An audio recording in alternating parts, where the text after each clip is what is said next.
Welcome to FAULHABER Drive Time. In this video, I will show you how to select the right encoder technology for your application. Remember, an encoder is a sensor for angle measurement and it is used for speed control and precise positioning. On a brushless motor, you could also use the integrated Hall sensors, but this we will explain in a separate video.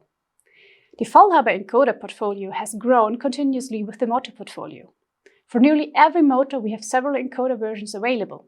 Some of them increase the length of the combination by just 1.5 to 2.3 mm. You can see it here at the examples I brought with me. What are the differences between the encoders and how to select the right one? In most of the cases, the best way is to first select the motor and afterwards the fitting encoder. Let's have a look on our homepage.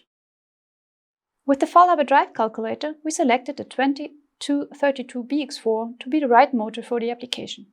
And we know that we need an encoder for precise positioning. You find the suitable encoders here down below under Product Combination. Here are the encoders that you can combine with the motor. You find these combination possibilities also in the product datasheet, in the Product Combination chapter down below. In some cases, you might already know that you need a specific encoder technology or resolution. In this case, use the filter possibility on our product catalog to select, for example, the encoder type as an incremental encoder, the channels, and the required steps per revolution. But what does the technical terms mean in detail?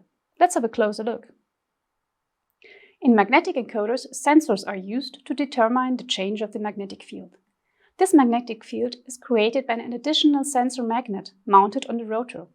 There are several constructions usual. For more details, see the technical information.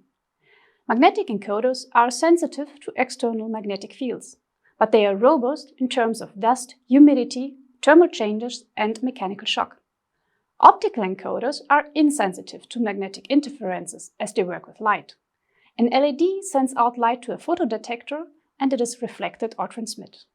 A code disc with reflective or transmissive measuring elements is mounted on the shaft of the rotor. Due to this working principle, they are sensitive to dust and also to shock and vibration, but they are characterized by a very high precision accuracy and repeatability and offer a very good signal quality. Furthermore, we differentiate between incremental and absolute encoders. Incremental encoders mostly have the IE at the beginning, but please don't be confused by some exceptions. Two-channel incremental encoders deliver two digital signals, square wave signals 90 electrical degrees shifted. With them, you get a relative position of the rotor and you can detect the direction of the rotation.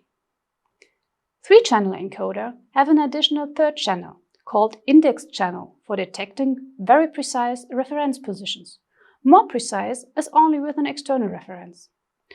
Or it could be used to verify the counted number of edges in longer travel distances. You can differentiate the 2- and the 3-channel encoder by the 2 or the 3 in the naming. All encoders with the AE are absolute encoders. They determine absolute positions, not only relative ones. Meaning, after switching on the encoder, an absolute return value is available for each angular position of the motor shaft. The resolution is defined by the number of steps per revolution and specified in bits. Here you see the interference protocol BIS-C of an absolute encoder. BIS-C supports the communication up to 2 MHz. For single-turn absolute encoder, each angular position of the motor shaft corresponds to a specific binary return value. Therefore, the absolute rotor position within one revolution is known. After one complete revolution, the signal repeats. You could compare it to a watch with minute hand only. The revolutions could be counted by the controller, but after a power interruption, a referencing is necessary, also called homing.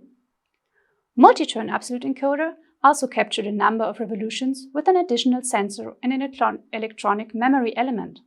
Coming back to our watch example, we now have also an hour hand. Referencing is not necessary if the maximum amount of capturable revolutions is not exceeded, so 12 hours in our watch example. Some of the encoder are equipped with the line driver. You see the L in naming. The line driver generates an additional inverted signal for all channels. Using a line driver, electromechanical interferences could be eliminated during signal transmission. With a line driver, even longer distances of 5 meters and more are feasible without impacting signal quality. If you want to know more, I recommend you the webinar about encoders on our FAULHABER homepage. It's also linked in the video description below. Coming back to our encoder selection, we now know what is the difference between magnetic and optical encoders, between 2- and 3-channel incremental encoders, and single and multi-turn absolute encoders, and what a line driver is used for. But this was only the first step in selecting the right encoder. In the next video, I will explain how to select the right resolution and what are important information in the datasheet. In case of questions, do not hesitate to contact our local sales or our MC support team. You could also use the chat function on our homepage. Thank you for watching this video. Check out our other videos on the FAULHABER Drive Time, subscribe to the channel and feel free to leave a comment below. Take care and goodbye.